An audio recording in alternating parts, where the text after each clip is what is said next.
Okay, ladies and gentlemen, good morning. Welcome to my session. I would like to apologize for my language. I'm not mother tongue, as we understand. And today we talk about cloud service providers success story. We adopted the complete stack vSphere with operation management. Okay, a quick talk on what we'll do today. For first, some words about me. I'm Raffaello Poltronieri. I work for cloud service provider, Italian CSP, Clouditalia Telecomunicazioni. And I'm in the data centers team. Contributed building it, both of them. We have two data centers in 2012 with an architect role. I'm BCP certified, and I own some VCA certifications, and I'll be awarded the vExpert this year. I'll leave a talk on what we will talk today. I will summarize all this. I will present my company, what we do, why we do this, and in which way, and why we choose to adopt vCloud Director, and especially two of the management tool that vSOM gives us, that are vRops and login sites. And then our business model, and at the end, how these two tools helps us in quality assurance. So, as I told before, Clouditalia Telecomunicazioni is an Italian service provider that integrates telecommunications and cloud. We are trying to be key partner and a single reference point for our customer. Yep. Sorry, the previous slide you had, in the bottom, you had the CMDB. Yep. I was curious to see if, are you going to cover at the end? I'm curious to see how, does it mean that you are integrated it with your, let's say, corporate CMDB? No, CMDB, content management database, it's a part of quality assurance. So yeah, we're trying to be the only partner or the main partner for our customers, integrating connectivity, telephony, and cloud services. Some numbers, we have 150,000 customers in 7 offices. We are working in 250 people, more or less, inside Clouditalia. We have 350 partners, because this is our business model, and we'll explain at the end of this session, with 237 points of presence, and last year we had something like 96 million of revenue. One of our points of strength is our network. We are among the very few Italian providers that can integrate with our own network and service provider, and cloud provider, cloud services.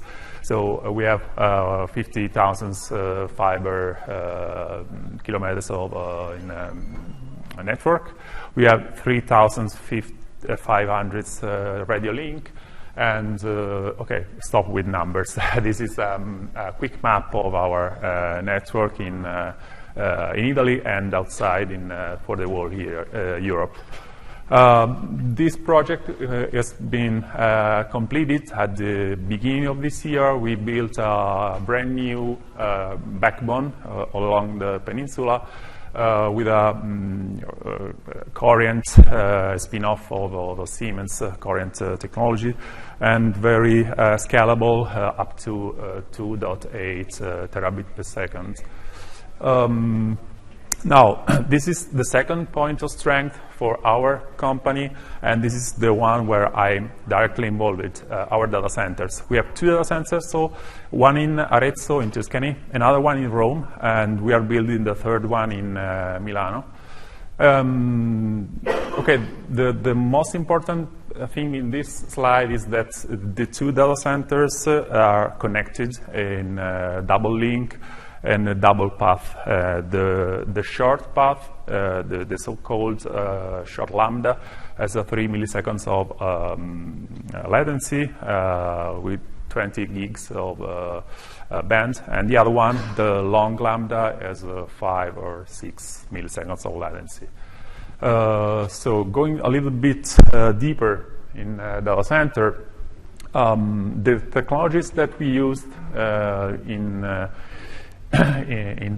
our company are among the most innovative ones. They are used to call next generation data centers, since we used Cisco for computing, mostly Cisco for networking together with Coriant, and Rubrik for backup, and Team3 for as a storage software storage definition. And well, together with this, we have storage like EMC and NetApp as a traditional storage. Now, going deeply in the real topic of this session, we decided to use the whole cloud stack of VMware, because we decided and we analyzed the market at the beginning when we were projecting our data centers, either physically and in this case virtually, because we considered VMware as complete and reliable. Upon the first layer, the infrastructure layer based on, as previously seen, Cisco, Team3, and NetApp, all these racked inside of hot cold ASL managed by Emerson for air conditioning and power supply.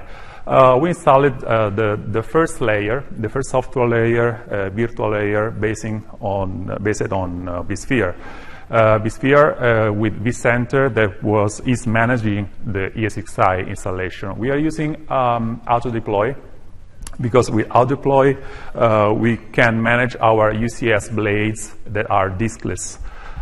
So that for anybody shouldn't know what is auto-deploy, auto-deploy is manages the installations of ESXi, taking the image of ESXi from storage and injecting it in the RAM of the blades.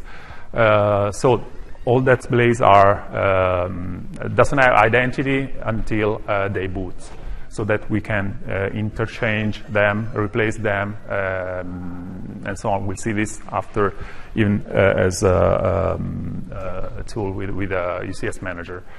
Then layer upper, it's cloud, the cloud layer.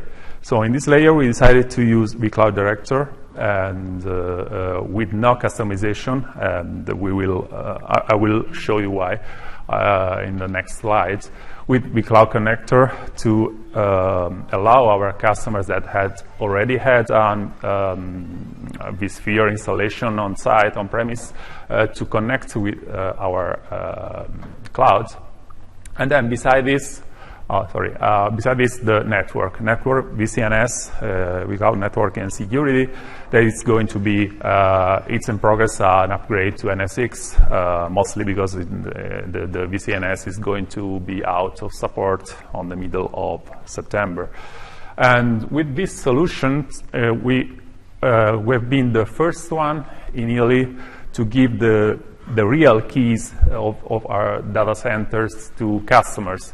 As you listened before in the general session, today in Clouditalia, a customer can manage the whole packet of resources, not only CPU, not only RAM, storage, but even its own network. So they can destroy, create, move network things. And again, we are the first one that we did in Italy. Then, beside this, there is the let's say management pack. So this pack includes API. Well, API, we didn't deploy API, of course, but we give the customers the free access to automate every kind of operation they can do on their organizations, and even internally we are using API to automate some operations. And changeback. It's useful for us to be integrated with our billing processes so that customer receive everything he has used and he pays for, very in a clear mode what he's going to pay. But even internally, it's been very useful to understand which department is using how many resources of our data center. So for kind of cost analysis. And well, after this, the two tools that we will talk deeper, vRops, formerly vCops, we upgraded it as soon as it was available, and login sites. So about our data center, the decision to have a data center in a convergent way instead of a hyper-convergent infrastructure was due to our role of cloud service provider. And I'm not telling now today that one is better than another one, of course. No, it's not. I can say that for us and coming from our analysis, the convergent way was the best solution for us because we saw that our customers asked us and are asking us much more computational resources, CPU and RAM, and less resources, or less computational resources than storage. So we have, for example, customer asking for 10 vCPU, 40 gigs of RAM, and 20 tera of storage. And this is for every customer. So we cannot make an average that we don't have any customer that asking us for tons of computationals and a little bit storage. So the growth of these resources are not parallel. So we have to decide on what to install in our data center. We decided for UCS that it's quite scalable. Through UCS Manager, we can add simply another chassis or even other blades when needed. And on the other side, Team3 as a software-defined storage, it's so simply to upgrade, to install a new one. And honestly, when we receive a Team3 and we rack it and to be completely available, it takes from 45-60 minutes. And well, this is the reason why we decided to use a converged solution. So about these resources, well, as I told before, UCS are diskless. So we manage them in a physical way using UCS Manager. UCS Manager, thanks to service images, allows us to move the blades from, let's say, chassis 1, blade 1, to chassis 2, blade 3, and keeping the same identity of the first one, of the main one. From virtual way, from a virtual view, this is possible through auto-deploy, as I explained to you before, so that we can switch, as before, we can switch from a virtual point of view the blades from one to another one, and even with vSphere. Team3, we decided to use the Team3 for storage, as I told, as a main storage, because it was the same one, the same simplicity to upgrade and to manage through storage policies. We could add a new one, add it to the storage policies that we needed one, and indirectly it was available on vCloud Director with the same storage policies. And for last one, networking, and let's say upgrading to NSX. Again, adopting VXLAN, it was possible to allow our customers to manage their own networking. So why we choose not to customize vCloud Director?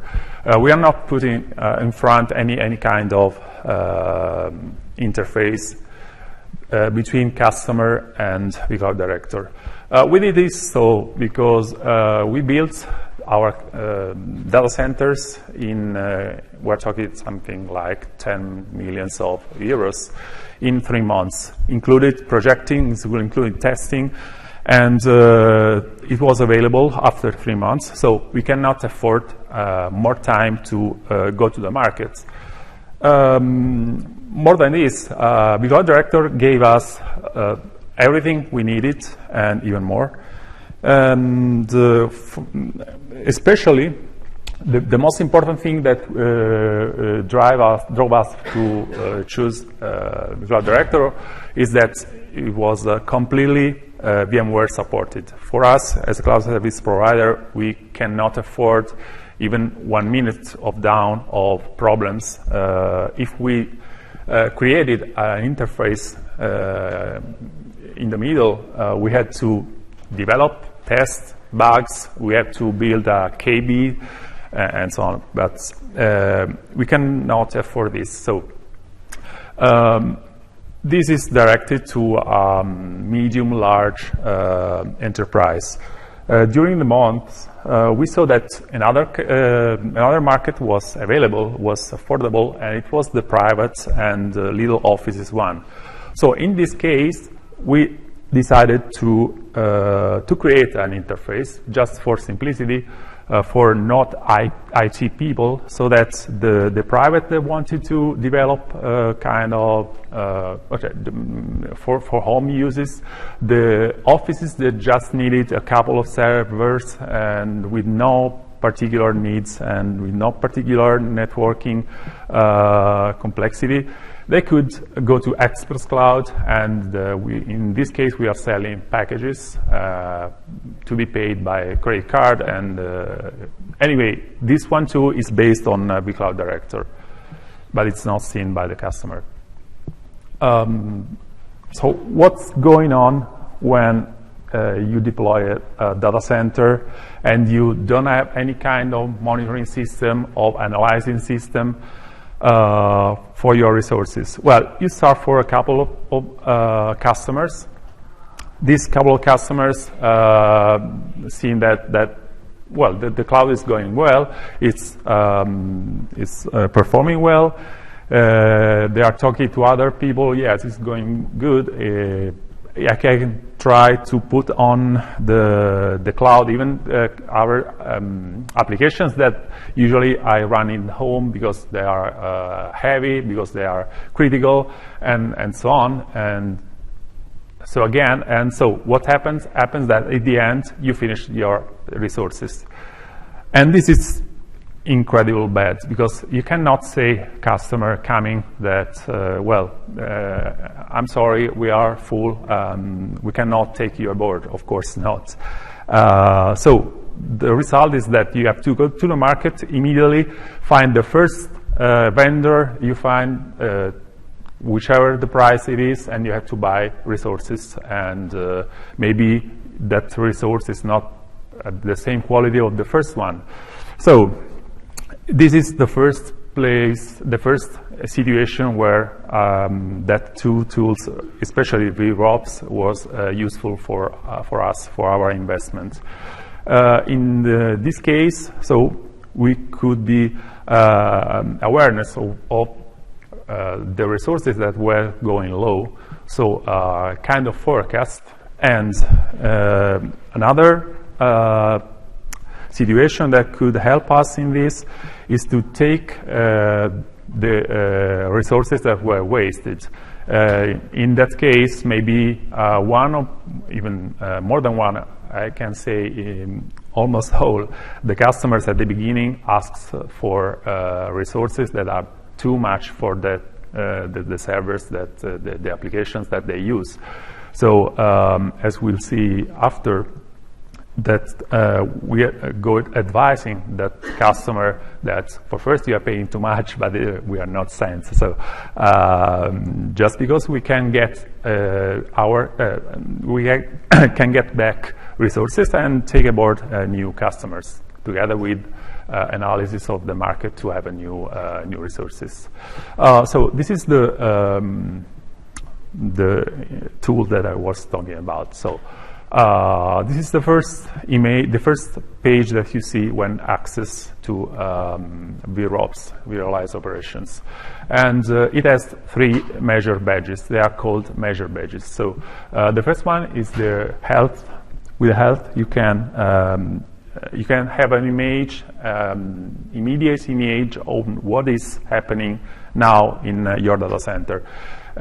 Any issue, any immediate issue is shown here. And in this case, it's green. It can be yellow for warning and red. For any issue should occur here, you can see even recommendations to solve that issue.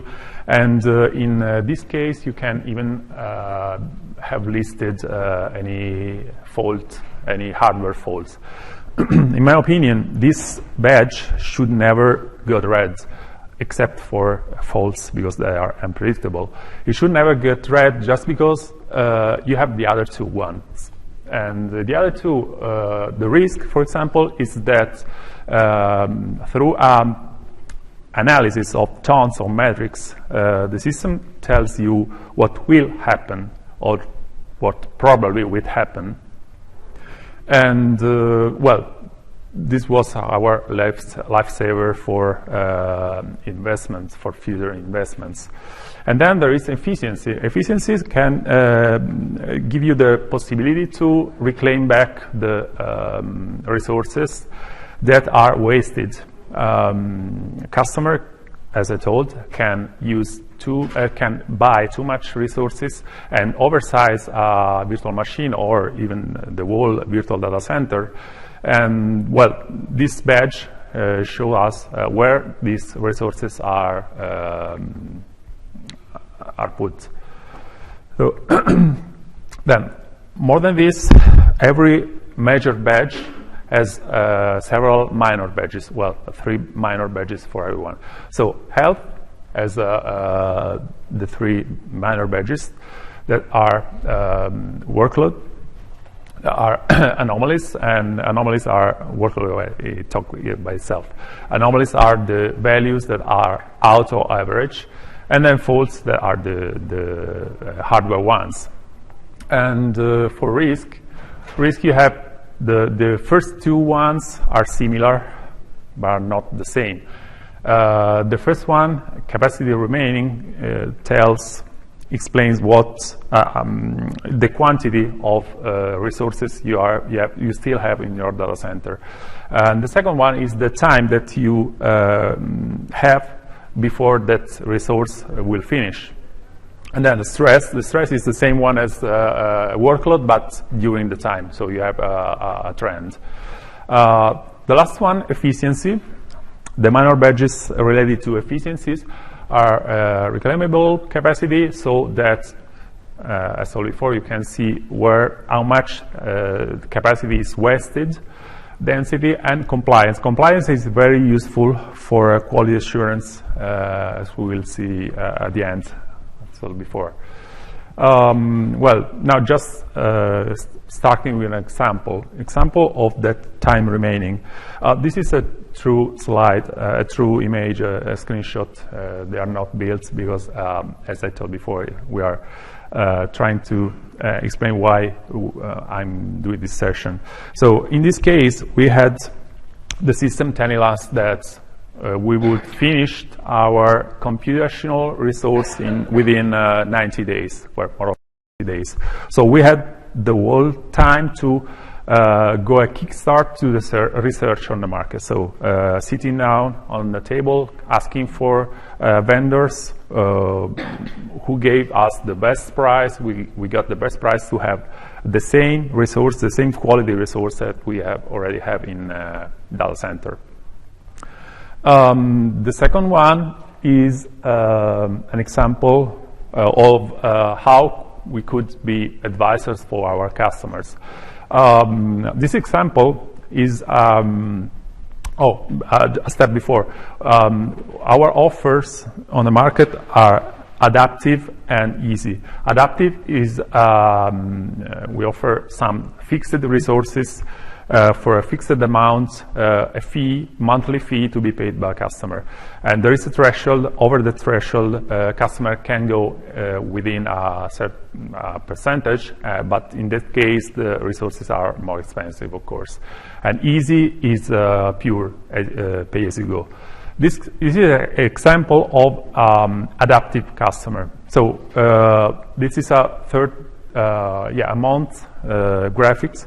And we saw that in 30 days that customers was using half of the CPU, and it was using more or less half of the RAM. So we called that customer, telling him, "Wait, you are paying too much." Yeah, it seems silly, but we gain two goals. For first, that's for an image, because we get his trust. And for second, from a more technical point of view, we get back half of the resources to be used for other customers. It could even happen the opposite, when a customer, adaptive customer, has an agreement for us. He pays for fees for too few resources, so that it goes every month over this threshold, and he's chronically paying much more. In that case, even we call that customer, asking him to review that fee and to have adequate resources. And even in this case, apart that trust and the image of the company, it was useful for our techs, because the percentage over the threshold that customer use is a variable that it's hard to predict. So it's more simple for us to have a forecast on what's going on. Now, usually an oversize of the virtual machine depends on conversion, physical to virtual, one-to-one. A customer that owns a physical server, let's say a double Xeon 4 cores, asks us for 8 vCPU, and well, it's very much, and it never uses this because of the optimization. Same for RAM. Now, where the other tool, login sites, could help for root causes, to find the root causes of a problem. Another example, this is the image that you can see when accessing login sites. Accessing it, we daily have a random look on login sites, and in that period we saw that there were a number of consolidation anomalies on a customer's virtual machine. So we decided to create a custom alert. This is possible, highlighting that string, and with that let's say bell up in the right, you can choose to create a custom alert that will send you or your team an alert every time that a log presents that string. And after this, you can open this alert on a more, let's say, human point of view. So opening this alert on vRops. In this case, we opened the vRops on that log, and we saw nothing.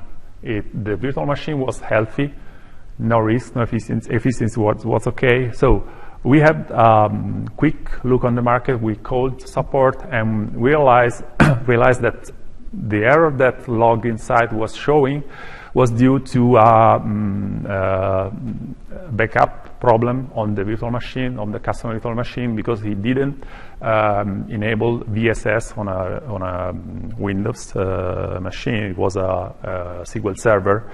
And so we called him and asking, okay, enable this because you have an error. Yes, it's true. I have an error. I cannot back up this machine. Well, this made us, again, give the customer a good advice and have a better relationship with him.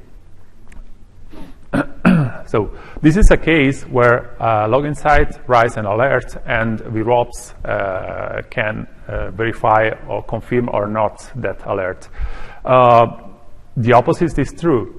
So in the opposite, we can start from login sites. Login site has content packs. Content packs are some kind of content that take logs related to specific virtual applications. In this case, it's vCloud Director. You can even not use the content packs. You get the same thing, the logs, but they are better organized in case of the presence of content pack. So, well, the difference between login site and vRops is that login site take the logs, consolidate them, and they are available for monitoring purposes, for audit purposes.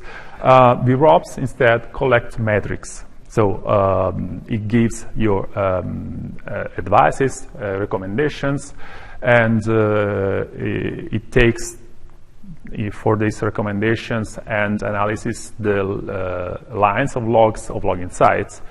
Let's say that vRops is a kind of upper layer of login site. Let's call this is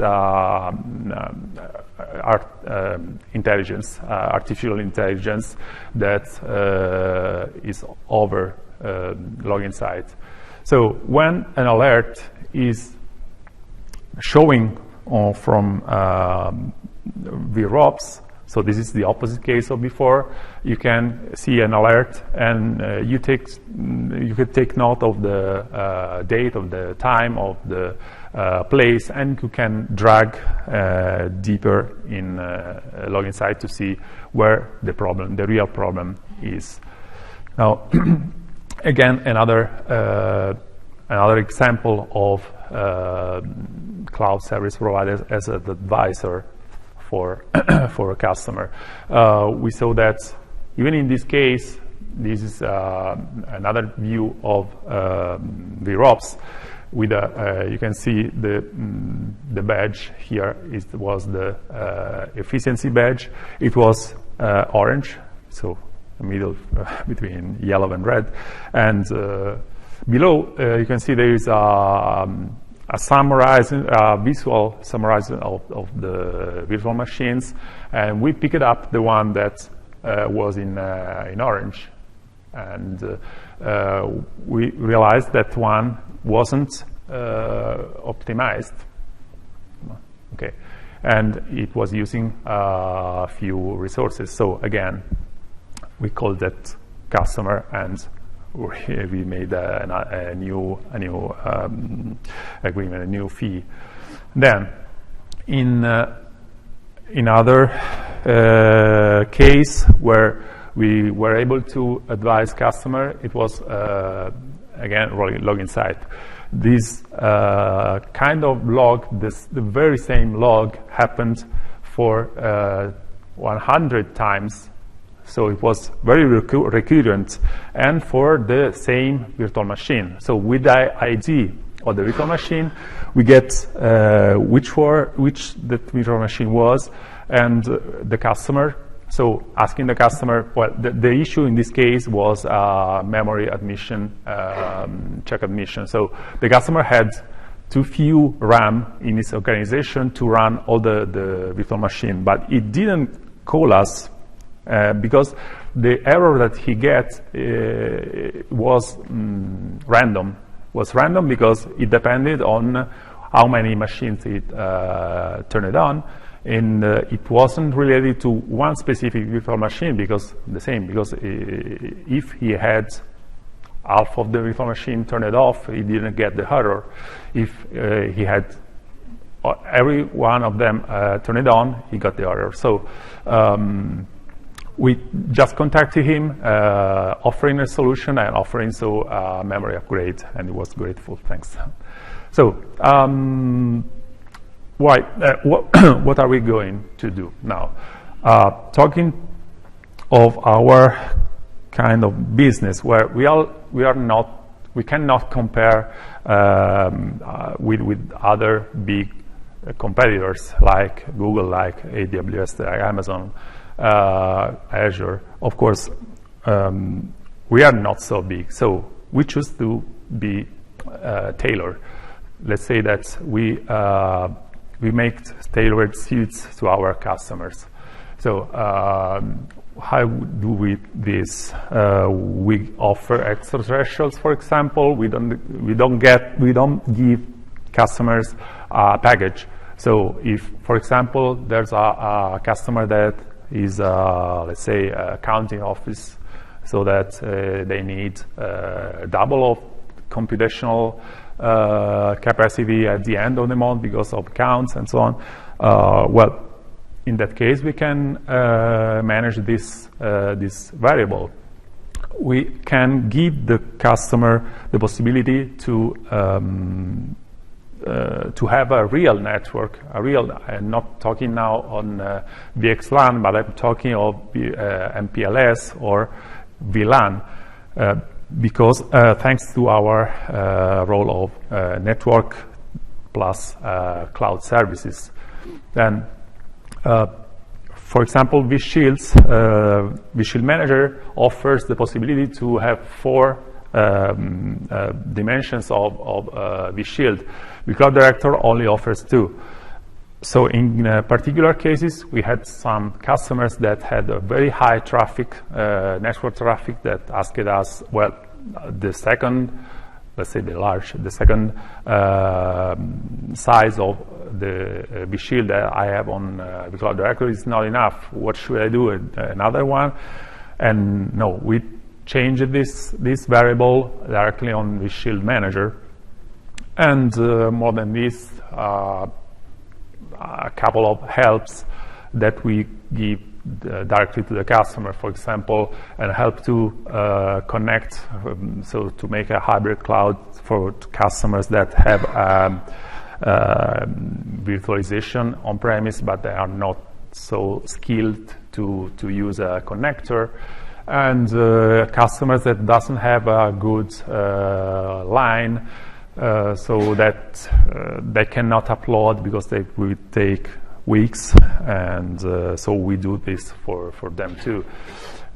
So as I told before, we are not selling packages because because we use to talk to the customer one by one. So our representative, our account manager, call or go on site to the customer, so they feel important. They are important for us, of course.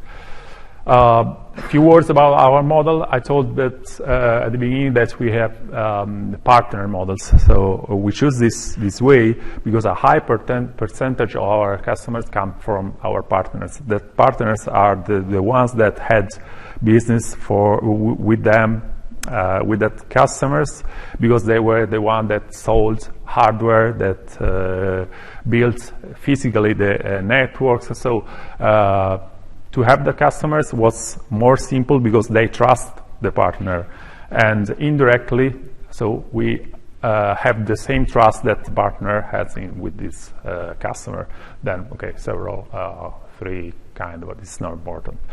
I'm going to finish. So the quality assurance use of these tools vRops. vRops has a badge, a minor badge that I showed you before. This is compliance.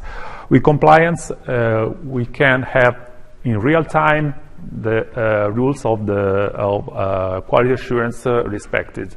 And for rules to be set, for example, the company policies that everyone must have only Windows 10 installed.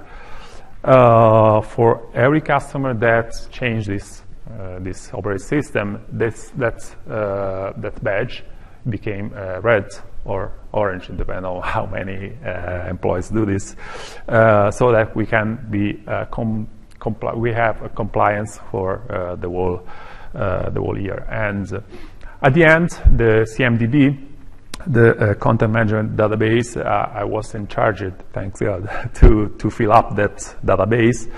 Well, usually it took months to take every single object or data center and insert it in that database.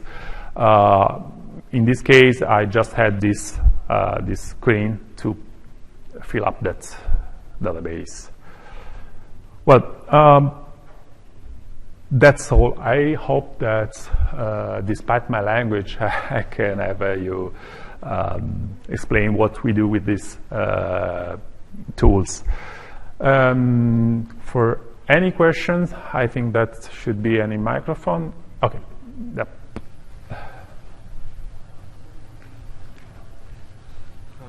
Alexander, Kaspersky Lab.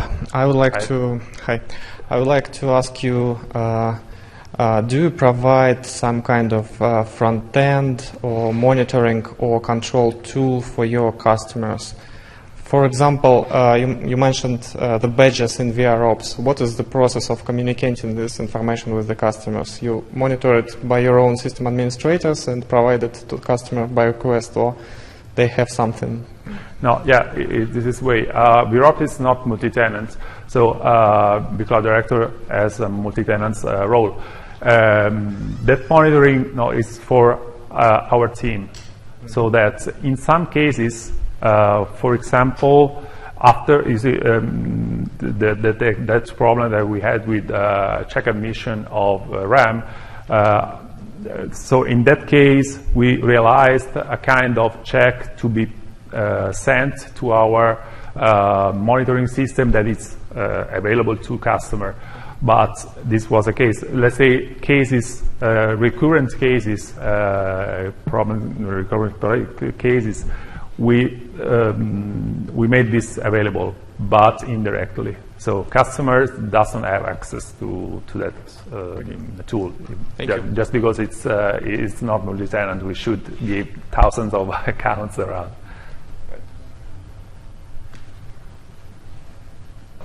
Okay, if this is all, there's if you have the app downloaded for VMworld, there's a survey. If you liked me, thank you. If you didn't, the same thank you, so that it's useful for me, the survey for either cases, positive or negative. Thank you.